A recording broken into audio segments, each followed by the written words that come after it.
भजो मुरली मनोहर नंद लाला, भजो गिरिधर गोविंद गोपाला, भजो गिरिधर गोविंद गोपाला, भजो मुरली मनोहर नंद लाला,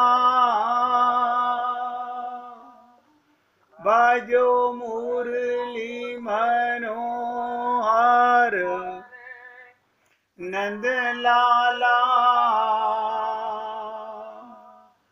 भजो गिरिधर गोविंद गोपाला, भजो गिरिधर गोविंद गोपाला,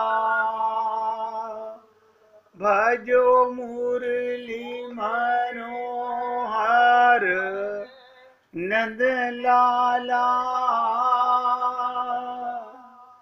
भजो मुरली मनोहर नंद लाला, भजो गिरिधर गोविंद गोपाला, भजो गिरिधर गोविंद गोपाला। बोलिए वृंदावन बिहारी लाल की जय जय श्री राधे, जय जय श्री राधे। सभी भक्तों से निवेदन, सत्संग के प्रत्येक शब्द को पूरी एकाग्रता के साथ हृदयंगम करने का पूरा प्रयत्न कीजिए। ये जीवन बहुमूल्य आप हम सबको बराबर मिला हुआ है।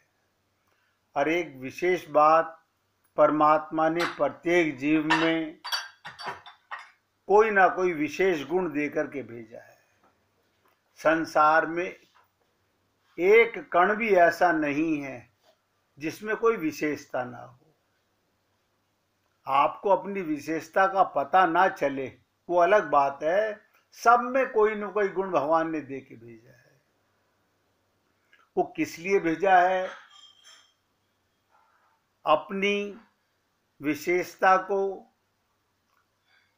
बांटने के लिए, संसार की सेवा करने के लिए और भगवान के निमित्त करने के लिए, और भगवान को पाने के लिए सबसे सरल मार्ग है। जो व्यक्ति सब में भगवान को देखकर सबकी सेवा करता है, निस्वार्थ करता है, स्वार्थ नहीं होता, उसका परम पद होता ही होता है। कल आपके साथ गंगा की चर्चा चली कि देवलोक से ब्रह्मा जी के कमंडल से उतर के गंगा ने ये क्यों उतरी नीचे? कोई भी संत महात्मा, परमात्मा और ये दिव्य शक्तियां नीचे आती हैं हम लोगों का कल्याण करने के लिए।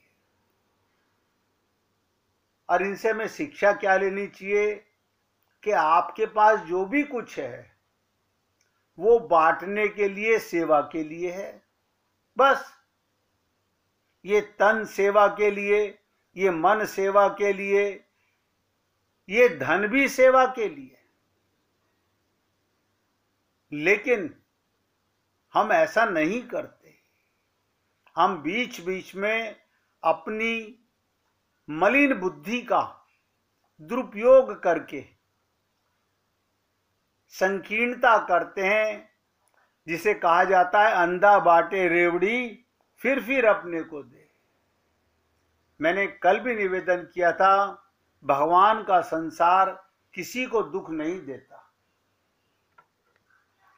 फिर कौन सा संसार दुख देता है? जो आपके मन ने अपना संसार अलग बनाया हुआ है। इसे कहते हैं मनोमयी संसार। मनोमयी, मन के द्वारा। अब देखिएगा, स्त्री पुरुष, बच्चे, बुजुर्ग, युवा, सारे संसार में भरे हुए हैं, लेकिन हम अधिकारी उन्हीं की सेवा करने के लिए हैं जहां आपको भेजा है भगवान ने। लेकिन वहां पर भी हमने मनोमयी संसार बना के, ये मेरे बच्चे, ये मेरा परिवार, ये जानने के उपरांत भी कि वासुदेव सर्वम, सारी सृष्टि भगवान बना हुआ है, लेकिन हम लोग बुद्धि से कितने संकीर्ण अज्ञानी हो गए। तो गंगा जी के माध्यम से कल चर्चा चली कि गंगा ब्रह्मा जी के कमंडल से निकलकर, देवलोक से निकलकर हिमालय की चोटियों पर आकर, आप सोच के देखिएगा, पृथ्वी पर आ गई। और इस पृथ्वी पर भी रुकी नहीं, समुद्र की ओर जा रही हैं। ये बहुत विशेष बात है। आप यहां पर आए हो कुछ करने के लिए, लेकिन हमने जो किया वो स्वार्थवश किया, मनोमयी संसार के लिए किया। क्या गंगा ने कोई स्वार्थ किया? मैंने कल भी निवेदन किया था, क्या गंगा किसी धर्म, किसी जाति, किसी संप्रदाय के लिए बहती है? परमात्मा के सारे बच्चे, प्रत्येक धर्म का भगवान का बच्चा है। लेकिन हमारी बुद्धि इतनी संकीर्ण है, हम एक ही समाज में, एक ही देश में, एक ही पृथ्वी पर रहने वाले, सबकी बुद्धि अलग अलग, धर्म अलग अलग, संप्रदाय अलग अलग, मजहब अलग अलग। तो गंगा से क्या सीखा? संत महात्माओं से क्या सीखा? अब आप बताइएगा, किसी संत महात्मा के पास, संत वही होता है जो जाति धर्म में नहीं फंसा हुआ होता, जो सबके लिए बराबर होता है। और 3 तीर्थों का उल्लेख हमने आपसे करना था। हरिद्वारे प्रयागे चे गंगा सागर संगम में, गंगा के किनारे हरिद्वार, प्रयाग और गंगा सागर, ये 3 सर्वश्रेष्ठ तीर्थ हैं। अन्य तीर्थों की निंदा नहीं कही, बल्कि इन तीनों का चुनाव बड़े सांकेतिक रूप से किया रामायण में। हमारे जीवन दर्शन का जो तत्व है, उन सबको हमारे ऋषियों ने इन्हीं के माध्यम से पुराणों में व्यक्त किया। 3 स्थानों का प्रतीक चुना गया, बहुत इंपॉर्टेंट चीज है। आप और हम लोग नहीं समझ पाते। पहला स्थान चुना गया हरिद्वार। एक सज्जन ने कहा, ऋषि मुनि बड़े कुशल वर्णन करता है। उन्होंने एक प्रकार से भौगोलिक वर्णन किया, हरिद्वार से प्रारंभ होकर प्रयाग मध्य और गंगा सागर में, समुद्र में मिलन पर समाप्ति। तो गंगा का उद्गम हरिद्वार से नहीं, गंगा तो गंगोत्री से निकलती है। तो सर्वश्रेष्ठ तीर्थ गंगोत्री होना चाहिए था, लेकिन गंगोत्री का महत्व अधिक है या हरिद्वार का? आप सोचिएगा। जो सबके लिए सरल, वो श्रेष्ठ है। अगर किसी संत महात्मा के पास जाने के लिए आपको लाखों करोड़ों रुपए खर्च करने पड़े, टिकटें लेनी पड़े, जो संत महात्मा बिकाऊ हो, वो संत महात्मा है ही नहीं। जो एकदम सबके लिए सरल है। तो हरिद्वार में आकर के इसी गंगा का इतना सुंदर चर्चा, क्या मतलब, जो सब लोगों को गंगोत्री जाना असंभव लेकिन हरिद्वार जाना सरल। तो ये अनोखी बात है, हरिद्वार को बड़ा बता दिया, गंगोत्री से भी। उन्होंने कहा दोनों में अंतर कि गंगा को गंगोत्री में पाने के लिए बड़ा कठिन परिश्रम करना पड़ता है, बड़ी कठिनाई से ऊपर चढ़ने पर वो प्राप्त होती है। लेकिन हरिद्वार में ये विशेषता, वहां गंगा स्वयं नीचे उतरकर, आप और हम समझ नहीं पाते, संत महात्मा हम लोगों पर कृपा करने के लिए कितना नीचे उतर सकते हैं। वो कहते हैं सबका कल्याण हो, सब परमात्मा के अंश हैं। सत्संग का मतलब यही है, संत का हृदय भगवान के समान है। वो यही बताने आते हैं कि सबकी सेवा, कोई छोटा कोई बड़ा नहीं। जो व्यक्ति को सुलभता से प्राप्त हो, किंतु मनुष्य की बड़ी विचित्र भावना है, जो वस्तु कठिनताई से मिले उसे अधिक महत्व देते हैं। आप हम लोग देखो, बुद्धि में यही बात आती है बार बार, जो चीज तकलीफ पाके मिले, कठिनता से मिले, उसको हम बहुत इंपॉर्टेंस देते हैं। किसी डॉक्टर के यहां आपका जाते ही नंबर आ जाए तो आप कहते हो ये डॉक्टर इतना अच्छा नहीं है। जिसके यहां 6, 8, 10 घंटे बैठना पड़े, कष्ट उठाना पड़े, अरे बाबा उसके यहां नंबर नहीं मिलता।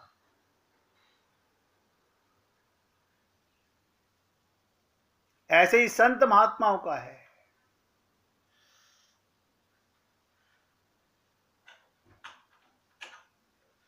गंगा का पहला तत्व, आपकी महानता का पहला तत्व हरिद्वार। कल मैंने आपसे निवेदन किया था कि सीतारामाचार्य जी ने जो कहा, इस देह में हरि मिलत है, कमाल हो गया। मैंने कल कहा था, आज ही इसका ज्ञान हुआ मुझे भी, ये शरीर हरि का द्वार है,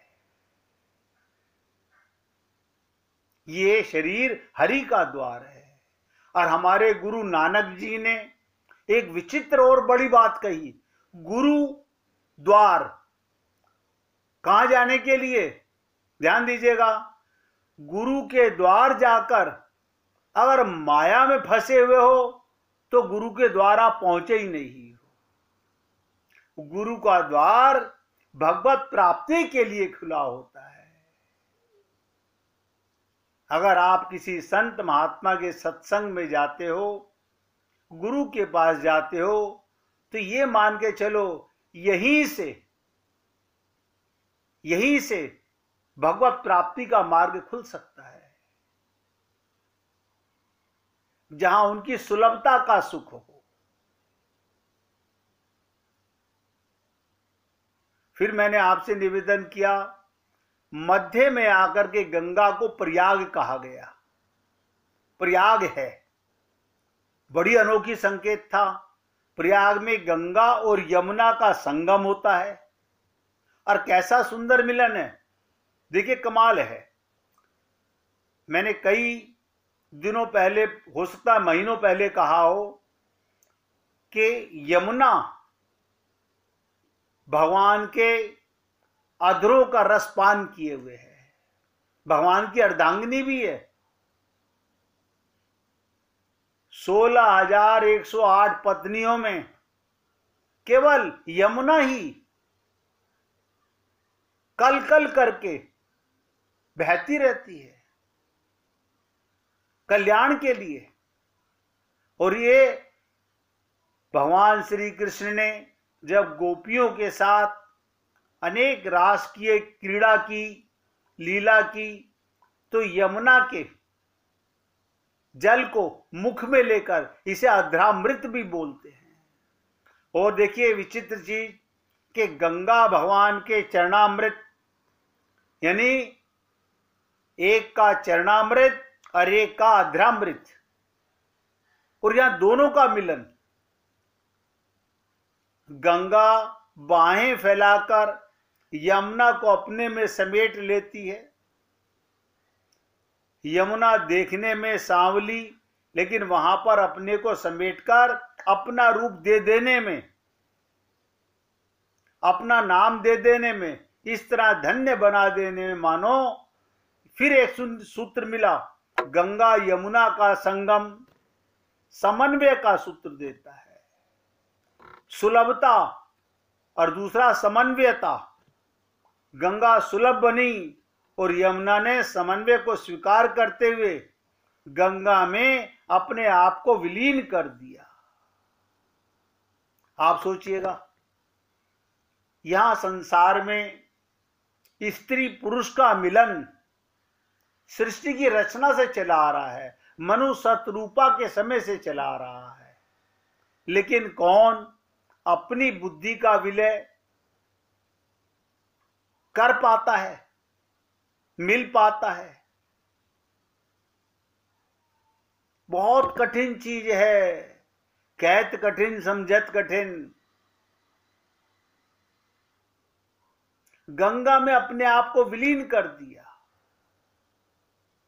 कोई कह सकता है गंगा तो पूरी स्वार्थी निकली, बेचारी यमुना पहले एक अलग पहचान थी, गंगा ने उसे अपने में विलीन कर लिया तो उसका नाम भी विलीन हो गया और रूप भी। इस विलय के बाद सब उन्हें गंगा ही तो कहते हैं, यमुना कौन कहता है? बेचारी यमुना तो घाटे में रही, ये लोगों की जुबान है। कहते हैं ना, माइक बुद्धि वाले जीव ऐसी चर्चा करते हैं। लेकिन हे पुण्य आत्माओं, आप जरा विचार करके देखिए, यमुना को अपने आप में लीन करने के बाद गंगा ने क्या किया? क्या वे प्रयाग में रुक गईं? नहीं, वो आगे बढ़ती जा रही हैं। कहां जा रही हैं? समुद्र में। कमाल है, समुद्र में अपने आप को विलीन कर देने के लिए। आप और हम लोग समझ ही नहीं सके इस सृष्टि का आपका जहां भी जिसके साथ जैसा संबंध बना, वो परमात्मा ही उसमें होते हैं। आप ना पहचान पाए, वो हमारी अज्ञानता है। तो दो तीर्थों से मैं समझा कि मिलन और कल्याण करने के लिए ऊपर से नीचे आना, और तीसरा तीर्थ जिसके लिए मैंने कल कहा था कि कल चर्चा करेंगे, गंगा सागर। ये गंगा सागर का क्या तात्पर्य होता है? सब नोट करो, समर्पण का तत्व है, शरणागति का तत्व है। और आज संसार में देखा जाता है क्या कि कोई भी जीव मुख से शरणागति की बात करता है, क्या हकीकत में शरणागत होता है? शरणागति करनी किसको होती है? मन बुद्धि का समर्पण। मन बुद्धि का समर्पण, गुरु के शब्दों पर बुद्धि ना लगाना, मन में विचार ना लाना, जो गुरु ने कहा वो सत्य, इसे समर्पण कहते हैं। लेकिन हम लोग रोज अपने जीवन में देखते हैं, आज गुरुजी ने बहुत अच्छा कहा, आज गुरुजी पास, आज गुरुजी को हमने पास कर दिया। कल मजा नहीं आया, गुरुजी ने ऐसी बात कही, अब गुरुजी फेल। मतलब हम अपनी बुद्धि, आप सोचिएगा गुरु का मतलब क्या? मैंने ये भी आपसे निवेदन किया, गु माने अंधकार और रू माने प्रकाश। जो पुण्य आत्मा संत महात्मा बनकर हमारे जीवन में आए और अंधकार से प्रकाश की ओर ले जाए, उसे गुरु कहते हैं। लेकिन अंधकार से प्रकाश की ओर ले जाने वाला गुरु। लेकिन हम लोग प्रकाश की ओर जाने की बजाय उस गुरु के शब्दों पर ही अंधकार की बुद्धि, बिगड़ी हुई बुद्धि, बिगड़ा हुआ मन लगाते रहते हैं, समर्पण नहीं कर पाते हैं। है बड़ा सरल शब्द कहने में कि कुछ नहीं करना। समर्पण का मतलब जैसे हो वैसे समर्पण कर दो, लेकिन हम दिखावा करके समर्पण करते हैं। भगवान कहते हैं, कदमों से चलकर पास तो आते हैं गैर भी, आप आ रहे हो करीब तो कुछ दिल से आइए। आपने देखा होगा इस पृथ्वी पर जब से भगवान श्री कृष्ण का अवतार हुआ, ये तो अभी की बात बता रहा हूं, 5750 वर्ष पहले की, इससे पहले भी अनंत बार अवतार हो चुका है। वेद व्यास द्वारा रचित श्रीमद् भागवत महापुराण, और उस महाभागवत पुराण में भी रास पंचाध्यायी, रास माने क्या? मिलन। रास माने क्या? समर्पण। 5 अध्यायों में उसकी चर्चा है। रास लीला जिसे बोलते हैं। साधारणतया लोग रास पंचाध्यायी का जो अभिप्राय व्यक्त किया करते हैं, वास्तविक रास पंचाध्यायी उससे भिन्न है। आप लोग सोचते होंगे हमने वहां सुना भागवत के आचार्य से, रोज टेलीविजन पे एक नहीं 50 भागवत के आचार्य मिल जाएंगे। अब देखिए, हमारी माइक बुद्धि है ना, बिगड़ी हुई बुद्धि है, बीमार बुद्धि है। हमें क्या लगेगा, आज बहुत बढ़िया बात की। किसने की? जो पैसे लेकर के श्रीमद् भागवत महापुराण सुना रहा है। यानी आपके मन की बात अगर कह रहा है तो आपको अच्छी लगती है। हम रास पंचाध्यायी को समझ ही नहीं सकते बाबा, कहना भी कठिन है। और मैंने आपसे कहा 99% ये जितने टेलीविजन पे आपको सुनते हो वक्ता आते हैं, वो अभिप्राय व्यक्त किया करते हैं, लेकिन वास्तविक रास पंचाध्यायी उससे बिल्कुल अलग है। वास्तविक का मतलब आने वाले को गंगा की तरह प्रयाग से गंगोत्री तक पहुंचा देना। लेकिन हम लोग हमेशा अपने आप को शरीर मानते रहे। शरीर से निकालना, आत्मज्ञान कराना, भगवान के साथ संबंध कराना और भगवान के साथ उसके लोक में भेज देना, यह असली संत का काम है।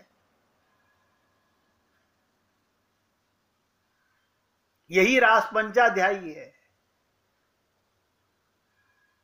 रास पंचाध्यायी में भगवान श्री कृष्ण के प्रति देखिएगा, उस परवरदिगार पुरुषोत्तम परमात्मा पर ब्रह्म जिसके परे कोई नहीं है, ध्यान से सुनो, जिसके परे कोई नहीं है, उसके प्रति गोपियों का विशुद्ध, माइक बुद्धि नहीं, विशुद्ध माधुर्य का भाव, आत्मा का भाव, समर्पण का भाव, मिलन का भाव, मिटने का भाव आप और हम लोग अपने को बचाए रखते हैं। भगवान को पाना चाहते हैं लेकिन मिटना नहीं चाहते। देखिए, भगवान तो कह रहे हैं पत्रम पुष्पम फलम तोयम। अरे बाबा, घास का तिनका मुझे अर्पण कर दो, कोई पुष्प अर्पण कर दो, कोई फल अर्पण कर दो, ये भी नहीं है। तुम कहीं जा आ नहीं सकते। मान लो कोई अपाहिज व्यक्ति है, वो कैसे जाएगा? वो कहां से पत्र तोड़ के लाएगा, कहां से फल खरीद के लाएगा, कहां से पुष्प लाएगा? भगवान कहते हैं तोयम जल। बोले प्रभु अब मैं अपाहिज हूं, जल भी लेने के लिए मुझे तो गिलास उठा के पानी लाके आपको देना पड़ेगा। बोले नहीं, आंसू दे दीजिए मुझे अपने, उसमें से एक बूंद मेरे प्यार के लिए टपका दीजिए। हे पुण्य आत्माओं, आप और हम लोग अपने जीवन को खुद मिटाने पर लगे हुए हैं, समझने का प्रयत्न नहीं कर रहे हैं।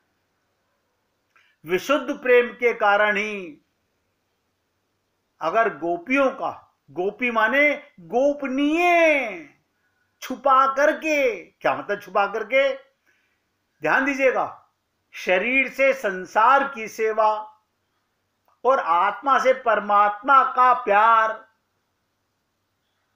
मनन करना, चिंतन करना, रसास्वादन लेना। शरीर संसार से पैदा हुआ है, संसार को दे देना, लेकिन स्वयं को प्रीतम के साथ 24 घंटे जोड़े रखना, यह विशुद्ध प्रेम। इसी के कारण उद्धव जैसे परम ज्ञानी, संसार में गोपियों की इतनी प्रशंसा की जाती है। यह देखिएगा, इस पृथ्वी पर उनसे बड़ा ज्ञानी कोई नहीं, वो भी गोपियों को गुरु बनाते हैं। एक मिनट भगवान का कीर्तन कीजिए अभी, क्योंकि बात गंगा सागर की, समर्पण की, शरणागति की, मिटने की आई है, तो बोलने का मौका मिला है। भगवान का प्रसाद उतर रहा है, मैं आपको पिला रहा हूं, इसमें मेरा अपना कुछ भी नहीं है। एक मिनट भगवान का कीर्तन कीजिए, फिर आगे बढ़ेंगे। श्री कृष्ण गोविंद हरे